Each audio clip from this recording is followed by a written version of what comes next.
Welcome to episode 3 of the Songwriter Snack Time Show. This is a show where we sit down with local songwriters, musicians, and we talk about the process of making songs and the business of being an artist. If you love music, you're in the right spot. Today on episode 3, we talk with Kevin Rodriguez. His band is called The Rise of the Broken. He's put out about 4 albums to date, and he's been playing shows, writing songs, building his fan base locally here in Houston as well as around the United States. Our conversation was great. I just enjoyed talking with him so much. We talk about what it means to get outside of our bubble and learn from other creative people doing creative things. We share a mutual love for the band 21 Pilots, so that was cool to talk about. He just got a lot to say about what it means to be an artist in today's music business. So I hope that this is encouraging to you. If you have any questions or would love to chat, I'd love to hear from you. Just leave a comment below, and then we'll go from there. Without further ado, here's Kevin from The Rise of the Broken. Do you, as a songwriter and as a artist, do you learn anything from people that are like outside of music or songwriting? Like, yeah, even lately, I've been kind of getting more into filmography and like photography stuff, and just like seeing the thought process of how some people can just go out and just shoot and then come up with something, and then how some other people just have to write it out, like plan accordingly, shot for shot, what they're gonna do, and then go film. That kind of like it got me into like thinking all about music. Like for me, it's just like I'm both. It's so funny because like I'll have a random day where I'm just like, I need to just go play this melody, and I'll start playing the guitar, and then I'll start singing something, and then I'll get stuck in my head. So then I'm like, okay, then I know this must be good. Let me go write it actually, and start writing the guitar again, and then the vocals and the lyrics for it. Yeah. Sometimes I'll be writing kind of like what I want to do. It's like, okay, I want to do like a verse here and then a chorus here instead of an intro, I want to start with a chorus this time, stuff like that, and then plan it accordingly, and then the pieces come together. So like watching people with like photography, like their shoots or like their filmography lately, it's just been kind of like correlating with me. I'm like, okay, like, so I'm not that crazy. Like I can do both. And like people do that too with filming, which sometimes you think it's like, no, you have to have it all planned out. But then you'll see people like Peter McKinnon and like his friend Maddie and like even Casey Neistat, like a lot of these people that just like go out and do it and say like, just do it. Like don't overthink it. Just go ahead and do it. And that's kind of been my mentality a lot with music, is like kind of got into a stitch where like I got a little bit, not writer's block, but I just didn't have motivation because I was overthinking it.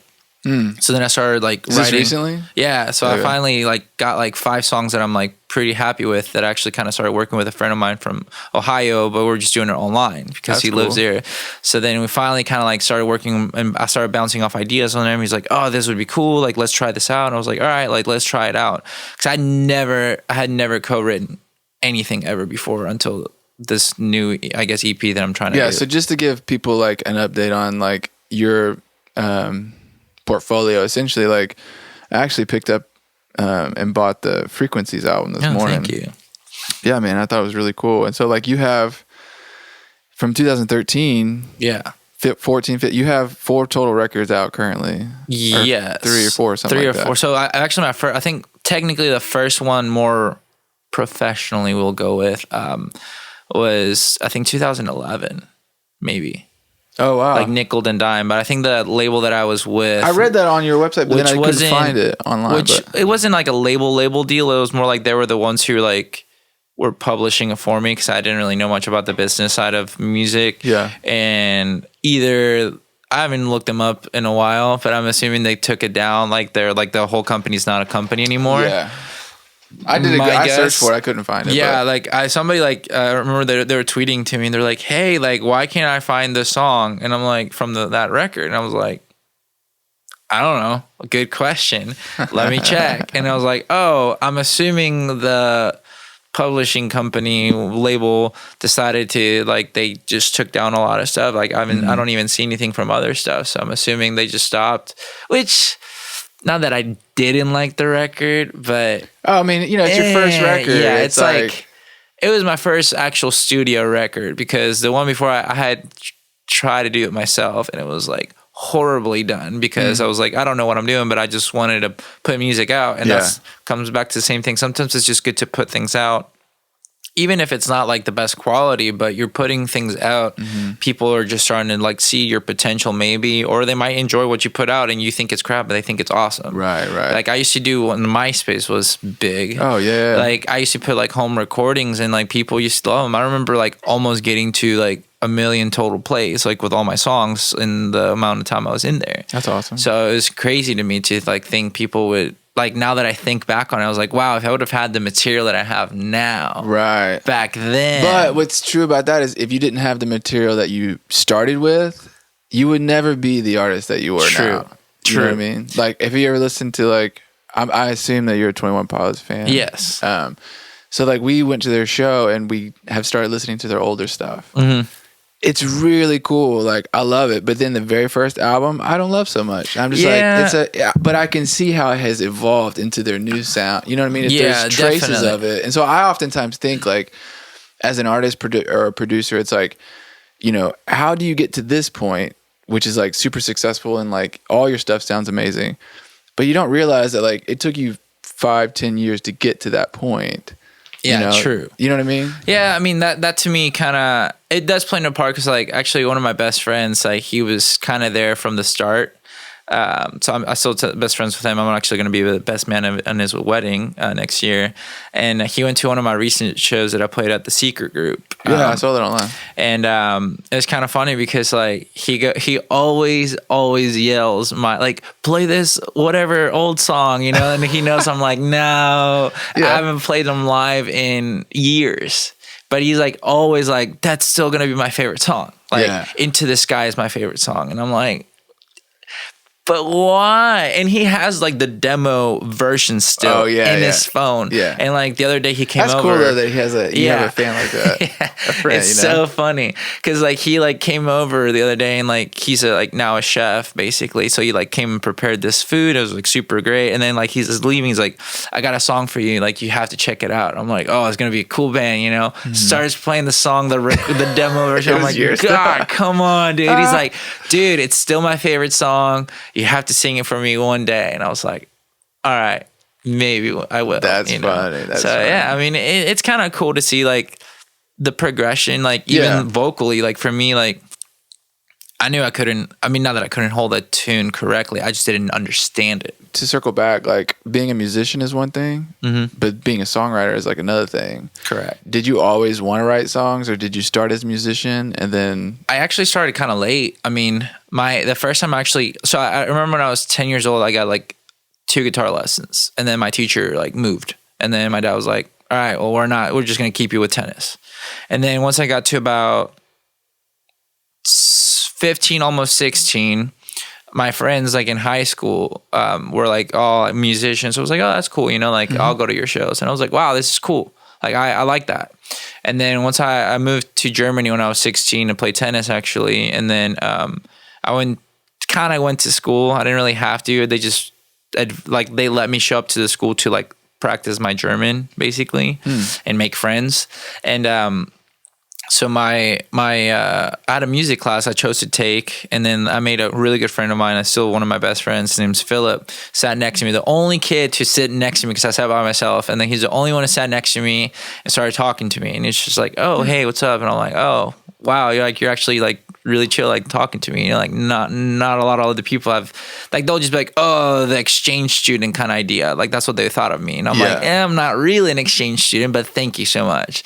And you were there playing tennis? Yeah. So I was there playing tennis. I took like a year and some months off of high school because it was that I graduated early. That's crazy. So I started seeing everybody play music, and then he was like, hey, come over to my friend's house. We're going to be hanging out, grilling, playing music, just chilling, you know. I was like, okay, cool. And I started seeing him like play the guitar, and I was like, wow, that looks so much fun. So then I remember I had brought with me like an old classical guitar that I had put steel strings on because I didn't know better, and that was the worst thing obviously to do. And I was like, you know what, I'm gonna give it a try. So I started looking up YouTube videos, started learning simple covers like 3 chords, 4 chords, kind of simplicity, just like getting the hang of it. And that's how I started. Like I started writing songs based off of covers that I had listened because that's the only thing I knew. I was like, oh, they use these chords, so that must mean that they're good. Let me try it out. Let me reuse these chords. Maybe use a capo because my friend showed me what it was. Yeah. And because I was like, what does this mean in the tabs? He's like capo, and I'm like, he's like, it's one of these. Here you go. And I was like, okay, cool. And I actually got my first real acoustic guitar while I was in Germany. And then I started playing like my first show there. There was like couple hundred people basically, like because I was opening for some band from New York called like School of Seven Bells or something like that, and they were on tour, and I got to open up the show, and it was just like people there just support music even if they don't know the band. So it was like unreal amount of people there, and I was like, wow, this is kind of crazy cool.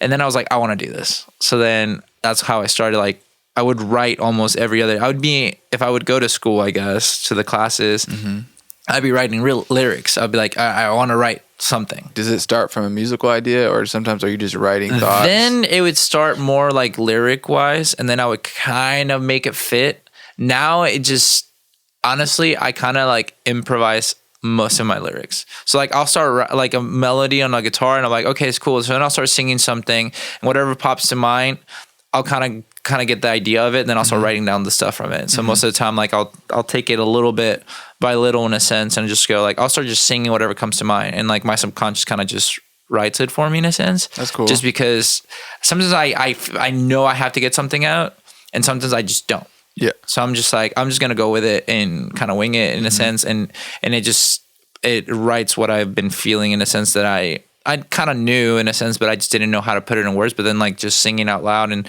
going back to hearing like, okay, like I'll record it sometimes like while I'm singing it just to remember. And then that's just kind of how it plays in parts. So that's kind of what I've been doing a lot more lately. You said you've been in a writing funk, like, so now you're coming out of that, or what? Yeah. Like, so like I have 5 songs technically already pretty much recorded. Like I still want to add more.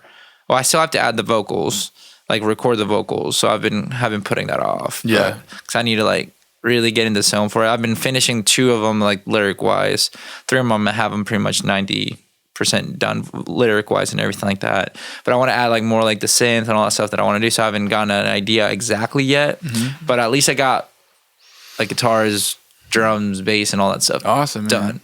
So like that's what I worked with my friend from Ohio. What's that process been like working online? Basically, you guys, like he's a producer, I guess. Yeah. And you guys are so like I would kind of like give him collabing. the idea what I want, and I would play some of the guitar for him. Like, hey, this is what I want to do, and then he'd be like, all right, cool. Like let's like build off of that, okay? And then like he'll be like, okay, like we should add this. I mean, it would be kind of cool because he was more of a metal head. A band, like he played in a lot of metal bands, and like obviously I am totally not metal, even though the Rise of the Broken sounds metal, and a lot of promoters have thought it was a metal band. Yeah, I would say rock or alternative. Yeah, is so like as, I play alternative rock. That's what I told people, and they're like, oh, okay. So I was like, do you scream? I'm like, no, not even close. But so then I was like, yeah, and then he's like, oh, we should add like more like a little bit of kind of like cool like breakdowns where like you can just get the people going. Like I was thinking more about like an experience, because speaking of 21 Pilots, I went to their November show last year, and I was like, dude, that was an experience. Like that's what people want. Like the only reason that they've gone to the stage that they're at is because of the experience. Like their music is great, but no matter how great your music is, if you can't play it in front of people, nobody's going to want to come out. And then you're not going to have 30,000 people show up. Like friends of mine actually had 21 Pilots open up for them years back when they had nobody of fans. Really? Yeah. So it's funny because like we were talking about it. So their band is called the Icarus Account. And so I've been good friends with them for years now, like probably like 7 years now. That's crazy. And they're telling me, it's like, yeah, dude, like we had them open up for us and like literally had no draw. And now all of a sudden they have like 30,000 That's crazy. fans. It's like, he like joked, it was like, hey guys, come on, repay the favor, you know, come on, like we let you open for us, you know. When You're right, it's an experience though. Yeah. Like we were taken away by the show. My dad was there because he was like, I've heard really cool things, and my dad's like, he loves like Def Leppard, like Kiss, Cheap Trick, Poison, all that stuff. And he like, I've gone to shows with him at the Woodlands Pavilion, and he was like super excited about the show. He's like obsessed with car radio, so that's why I've been like covering it live. Like I cover that live, nice. And people like that never heard of us, like they'll like the originals, but then they'll get kind of associated with us more once they hear that we do car radio. They're like, oh, you're that band. Like, you know them too. Yeah. We're a family now kind of idea. Yeah, you know, yeah, I'm like, and I never thought about it because like I just started covering it because I found the synths tracks and everything like that online. So I make backtracks out of it. So then we add like the drums and I add guitar to it live and then the vocals obviously. And people just get really, really into it. Like they'll sing, even if some people don't know it fully, they know the part where like it's like the game vocals, like the whoa, you know, like get into it. And so it's really cool to me. So like that kind of opened up a lot of doors, like playing live. How do you make it an experience when you don't have the budget, you don't have the videos, you don't have the... It's the simplest idea that I can think of in reality is just don't stand in a corner. I see 99% of local artists just focus on playing their instrument while they're playing live. They don't focus on moving. They don't focus on anything. Even touring bands are like relatively successful, I would say. Like the band that we played with, like they move pretty well on stage. They add that into like they make the audience be a participant of the band, basically. Like you're part of us. Like you're clap along here, move your arms here. I can tell you that out of the opening bands from that show, we were the only ones that made anybody clap along, jump, move their arms or anything else besides the touring band. And because I have that experience from years, like I wasn't like that at first. Like I would feel awkward moving, but I started noticing that the ideology of the local artist is I'm a local artist because I don't have the budget for a big thing. So that's why I'm not a huge band. But they forget that those huge bands started local somewhere. Yeah, absolutely. Right. So they forget that they like, even if there's like videos of 21 Pilots, for example, that they talked about, like we were at some store and bought like the skeleton outfits that they still wear to this day. And we started wearing them at the show and people were like, he's like, at least if they don't like the music, they're going to leave talking about our skeleton outfits, you know, whatever. So that kind of clicked to me. It's just like, oh, you know what? Like, what can I do that would do that? I think some people, I mean, do you think that artists think that like the music will be enough and so they don't think creatively? Speaking of that, in a sense, I remember I was on a tour and the band that I brought out, like I had a kickoff mid-tour and then I got a different band to show up. They were kind of like from the local town. Like they drove all the way to, I think they met up with us like in Virginia or something like that. And the guitarist / vocalist from that band, like he was too arrogant. Like he thought he deserved everybody to listen to him because he was that good of a musician. I told him, I was like, you're a phenomenal guitarist. You can sing and everything, but you're a horrible businessman. You're a horrible people person. Yeah. Nobody's going to want to stick around with that. No matter how good you are in music, there's going to be musicians who appreciate it, but that's a small target audience that you're trying to reach. If you're really wanting to reach this fame and success that he was trying to, you have to understand that just because you're the best doesn't mean you're actually the best in selling yourself. A smart person is smart, but if a stupid person has a plan, they're going to always triumph over the intelligent person. I feel like that segues really good into a question about business, because I always tell people like the music industry has changed and like every artist has to be a business, has to treat themselves like a business or an organization to really succeed. Like it is about the art, but at the same time, if you don't treat yourself like a business, and that can mean a lot of different things for whatever artist, but like, do you ever think about that? Like functioning more of like... So one of my biggest things of why I guess I was able to tour as much as I did and not lose money, because that's the thing. That's many bands lose money on tour. I did at the beginning because I didn't know what I was doing. That's how you live and learn. But every band's like, oh, I need a tour manager to let me know how to make money. I need a manager of this. I need a booking agent of that. I didn't have my first manager until like, I think 2015. And I had already done like myself tours myself. Like I literally booked everything myself and set up the shows. And that's the only reason why that manager wanted to work with me, because he goes, you understand. Like I don't have to babysit you. Yeah. I don't have to do everything for you. Yeah. Yes, I'll do what I need to, but I don't have, like, if I would tell you like, hey, go do this, you would understand why. Right. And a lot of bands, I remember I was on a tour and every night, I kid you not, the bands were like drinking nonstop. I was the only one who wouldn't drink. Like I was like, no, I'm on tour. Like the only time I can drink is like if the night that we're playing and then the next day we have a day off, I'll consider it. Yeah. but I wouldn't. Like, that was just to me. Well, vocally, I had to be on top of the game. That was my thought. And they made fun of me. They're like, "Oh, you're just like you're not wanting to be cool on tour. Like, we're on tour. You got to have fun." I'm like, who says I'm not? Like, the thing is, your kind of fun is waste your money on alcohol and then you claim you're broke, but then you complain that I'm getting paid too much because I'm not spending my money and I have money left. Yeah. Like, I had one of my old live bands. They, like, the drummer and bassist, like, vaped, and by all means do whatever you want.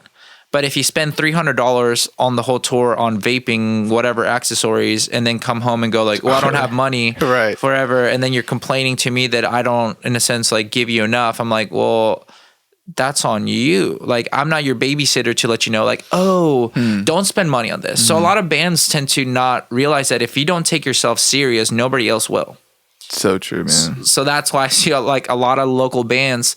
Like, the most pet peeve thing of mine is when I see a local band play their set and leave. No matter if they're opening for a big band Like, or not small hang band. out and talk to people? No, they just like, and then they wonder why they don't grow their fan base. Well, if you're not Do you putting hang out out after shows and like try to engage? I stay until the end. I stay until the last person leaves. I literally hand out business cards to every single person. I literally hustle merch every night. I saw the video of you playing at the secret group, and it sounded like, it looked really cool, man. It looked like you had an engaged audience. So we brought like 80 to 90% of the people, and then after we played, everybody left. Totally, yeah, that will happen. And I tried to like let people stay, but the thing that kind of annoyed me was the touring band was feeling entitled. And one of my things that I've never done when I'm touring is be rude to the local bands because you rely on them. Despite that this band has been on tour with like big names, like where there's like 500 to 700 people a night and done Warped Tour like 2 years in a row. Yeah. Their draw was not there. And it's on a Sunday. And I mean, we're bringing most of the people. And then you decide to be rude to like my drummer, like about like, oh, you can't put your stuff there because we need access to get to our green room. And even though the venue told us to put it there, and they're like, you can still access it. You just want more of a space, like if it was like a glorified throne, you know, whatever. Yeah. So like, I always try to encourage people to stick around, and people just were like, nah, I'm okay. Like we got stuff to do. And I was like, all right, man, I'm not going to force you. But I would have been more forceful if the people would have been nicer to me.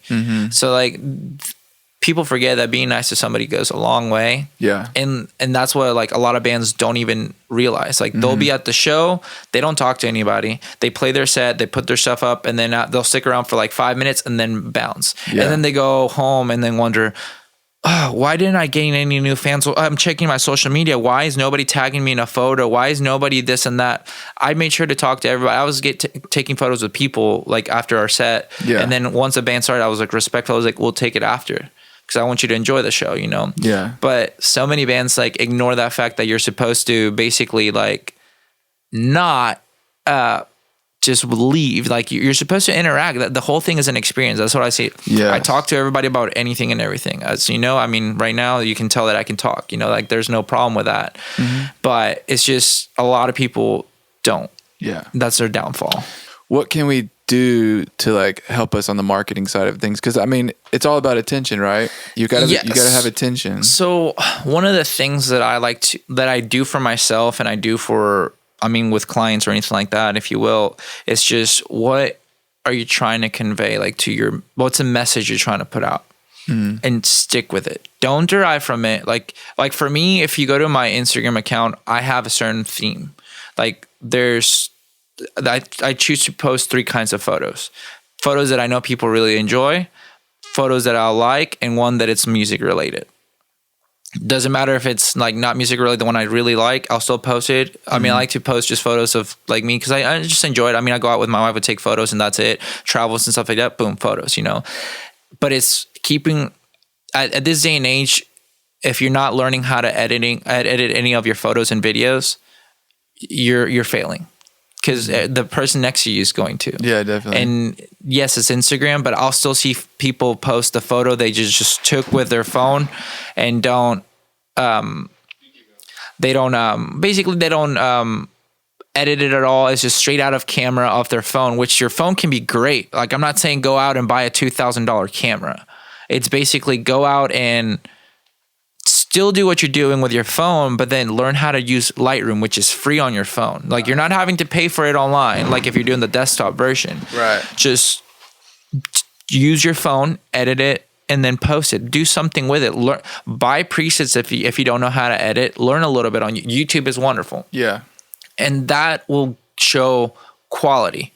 People forget that quantity is great, but if there's not even a remotely anything of quality behind it, they won't stick around. I think about that a lot because I see a lot of people will just post over and over again, like, here's a song I'm working on. And it's, nothing about, you should put out stuff if you're not putting out stuff, right? But there's a difference between like always just setting up your phone and just capturing it. It's like, do something at some point where it feels like there's some intentionality behind it. I mean, to quality. me, I never post unfinished songs ever.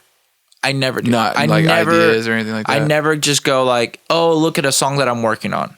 Let me put a horrible quality of version of it so that you can maybe not care, because you're definitely not going to care. Right. And even the only way that works is if you are an established artist that people want to know more, like they want a hint. And even then most artists don't even do it. They'll just show up, oh, August 23rd, here's a new song, boom. And you're like, oh my gosh, I didn't even know you were working on a new album, because they might post photos of the studio, but you won't even know what's going on. And that's one thing that separates them from local artists. Like local artists, like think, I'm just going to show this song because I'm super excited about it. But then they don't even deliver the full version of it at the end of the day. They just do whatever they did for the moment and then don't deliver. So quality is great and quantity can be great, but don't suffer the quality because of it. Yeah, I think the opposite is also true when you worry too much. As an example, what I default in me and my brother, our downfall, I believe, is that we worry too much about quality that we don't put enough stuff out. And that's the thing that I saw. You know who Gary Vee is? Yeah. So he talked about that. My brother sent me it. He's just like, people tend to not post because they'll go, oh, what if I post this photo? It won't do as good as the one that I did over here, so I'm not going to post it. So then people start posting less. In reality, you should be posting everything that makes you happy. But the thing is, don't post the things that aren't representing you.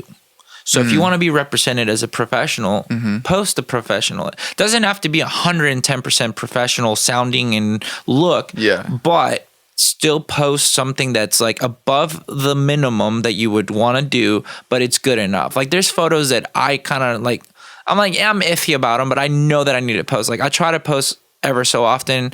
I've actually cut down on how much I post because I want to do more of the quality now, which I just post things that I enjoy. I don't even care. Like if people care, awesome. If they don't, oh well. Like it's not gonna affect me. Like so many people focus on the numbers. They'll come up to me, it's like, you have all these thousands of followers. Like, wow, that's so cool. How did you do that? Well, one, it's called talking to people and hustling, and then they post things with me, and that's the normal thing. But two is I just don't care.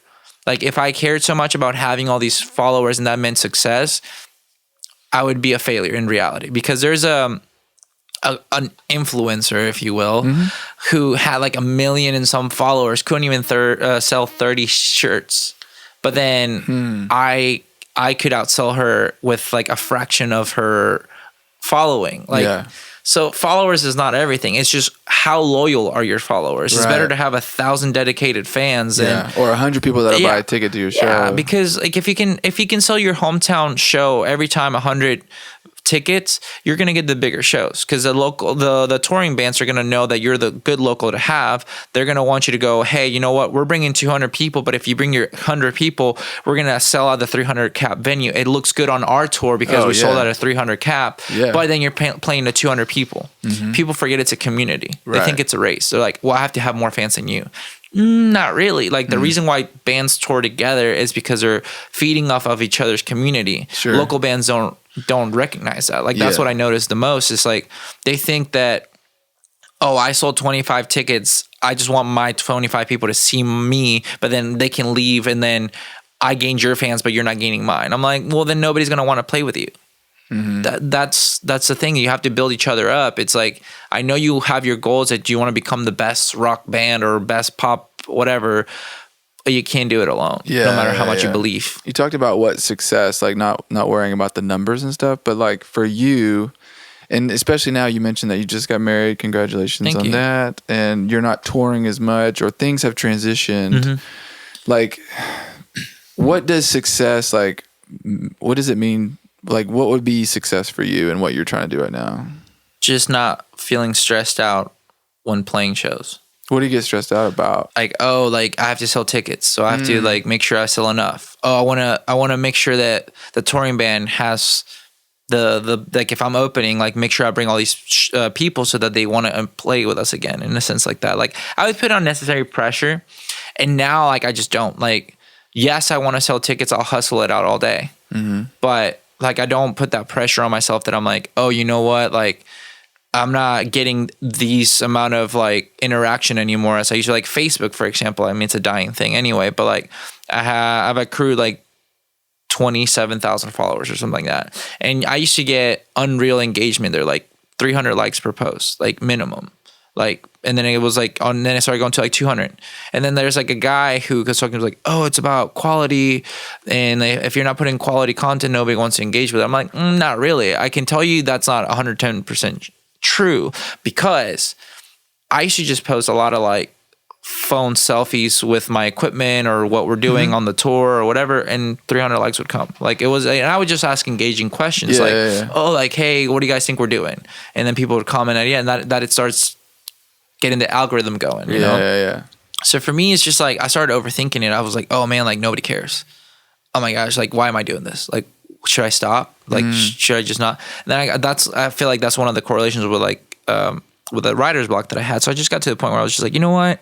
Like, if people care, they'll care. If people don't care, oh well, there's going to be somebody else that'll take their spot. And if nobody's there, well, I'm doing something for myself. So one of my and my brother's big pillars is authenticity. And I feel like when you are putting that vibe out, that it's like, that you're stressed about these fake metrics and stuff, I feel like it's invisible, but I feel like people can pick up on it. And I feel like the bands and the artists that are being authentic and really doing what, I mean, the whole premise of this show really is like a songwriting show about, you know, sharing the process of doing what we love.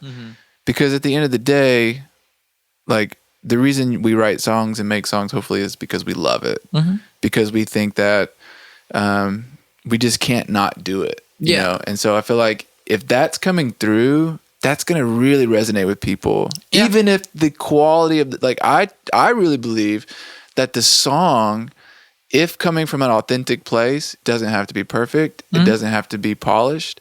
It can just be authentic and people can be like, whoa, that's awesome. Like, funny enough, like speaking about like quality and authenticity and stuff like that, one of my previous records, like the Surpassing the Signs record, all home recording. Like I worked with like, I recorded the guitars and vocals at home, and then I sent it to one of my friends in Atlanta. I was like, hey, like this is what I've been writing. So he like kind of like helped me out with the drums and like obviously the bass and everything like programmed. But like people didn't even really know. Like, I mean, only musicians might tell a little bit like, oh my gosh, like that drum fill might be a little bit too hard realistically. And I'm like, the people that are meant for this song won't even notice that. And some of my most played songs are like I don't want to say horrible quality ones, but lesser quality and it, like money wise spent on it than my studio record from Frequencies. Like I have songs like, I mean, Frequencies has done pretty good like on Spotify and stuff like that. But like now that like the bus is done with that, like the ones that still keep getting played the most is like Sam Grabbed My Winchester, Through Frequencies, and Stop Chasing Ghosts. Like those are my three most top songs that people are just like, I'm all about it. And as well, like Cast Me From the Clouds, which I love playing Cast Me From the Clouds. It's a more of a acoustic-ish song that I love playing, that I just love playing it. Like people like, oh, like I enjoyed listening to it too, but it's just like, but they'll go with like Through Frequencies if they're driving around, you know, whatever. And or Sam Grabbed My Winchester, but like it's just funny because like I had a I guess a blog or something of like the Supernatural show. Like I like basically a lot of the songs I wrote it in reference to it because I was like watching it while I was writing, so it came out like that.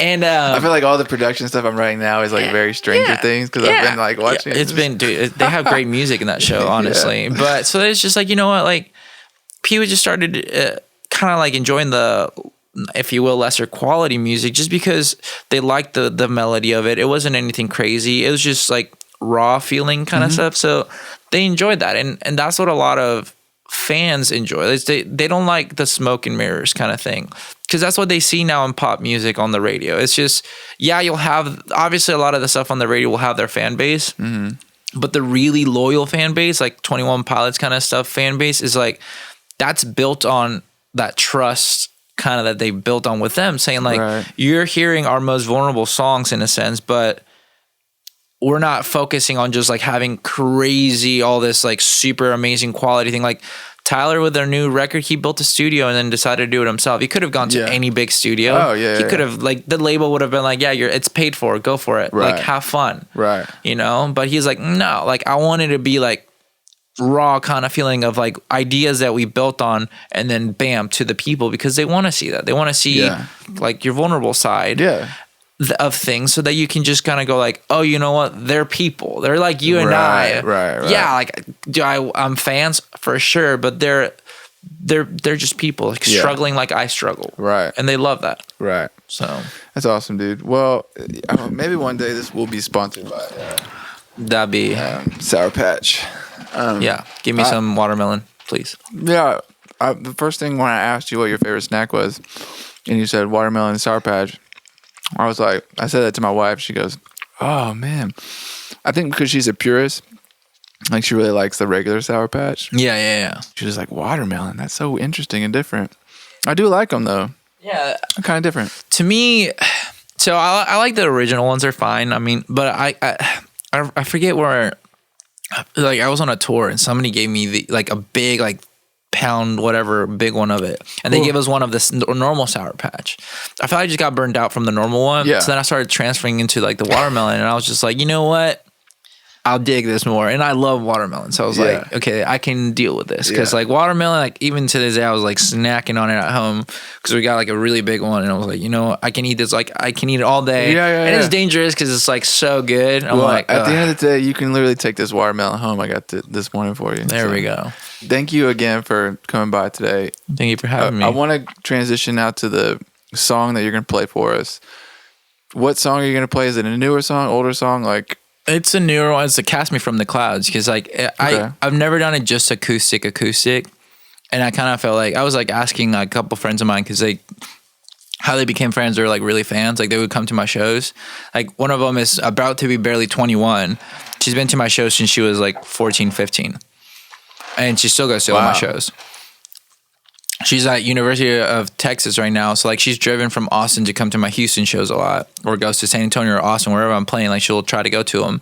And I was like, yeah, which one should I? She's like, well, you've done like Stop Chasing Go, Sam Grab, and all those like acoustic before. Like, why don't you try like Cast Me From the Clouds? She's like, I know it's an acoustic already kind of, but like full band sound, but it'd be cool to like hear it just stripped down, just like acoustic in a voice. And I was like, oh, you know what? I've never thought about it. So that'd be kind of cool to do, and just just test it out. So is there a story behind the meaning of that song? It's kind of like basically about my wife. So it's just like, I was thinking about it as well, like from a supernatural kind of thing. Like it's kind of funny because like there's Angel Castiel. So it's just like he had like the friendship and build-up that he had with like Dean, like basically one of the characters, were like they're just really close, and he cares for him a lot. And like basically like Dean kind of saved him like from just being the little obedient soldier that he was for like heaven. And so like for me, like it kind of translated that I was talking to my wife, because like not that I was a different person, but like she helped me out to better myself, to become something that,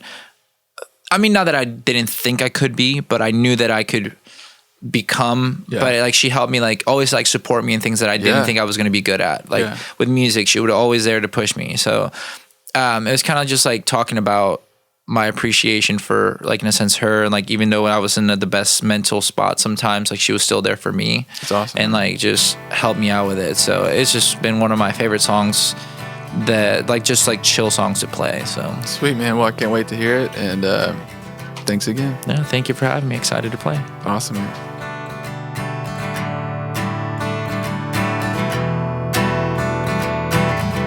Well, you found me when I was falling down.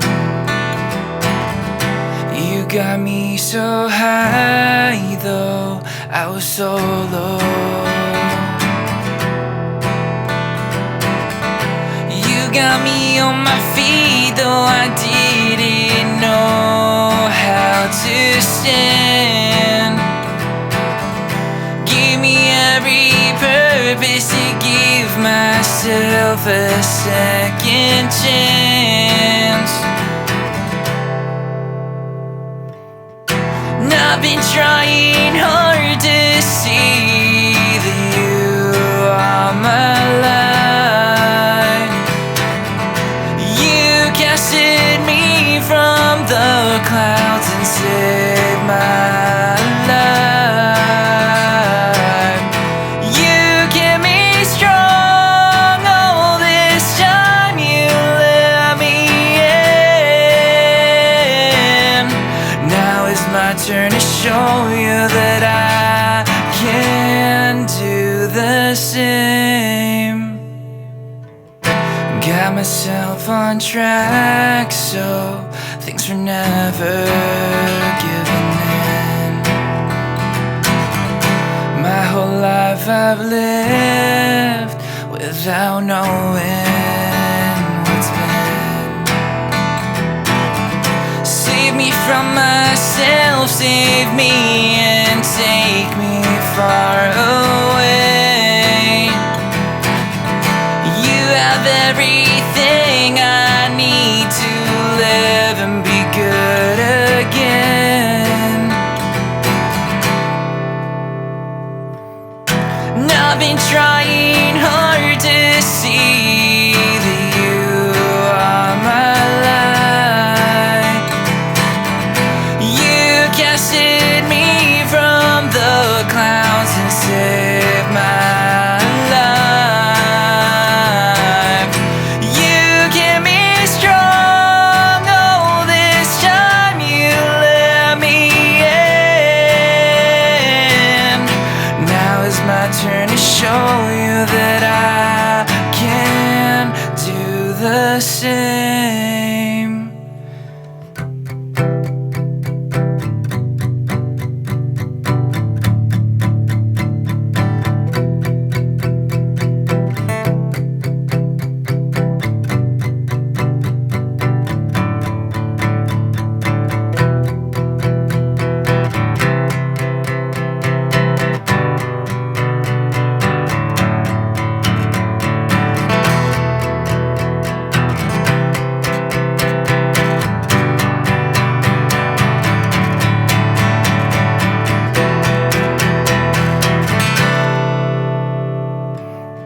And I've been trying hard to see that you are my light. You casted me from the clouds and saved my life.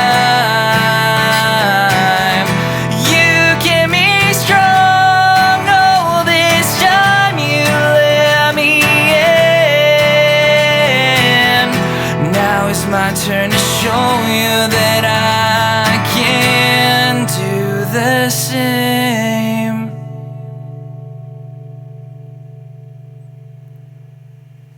Dude, killed it. You killed it. That's Awesome, good. man.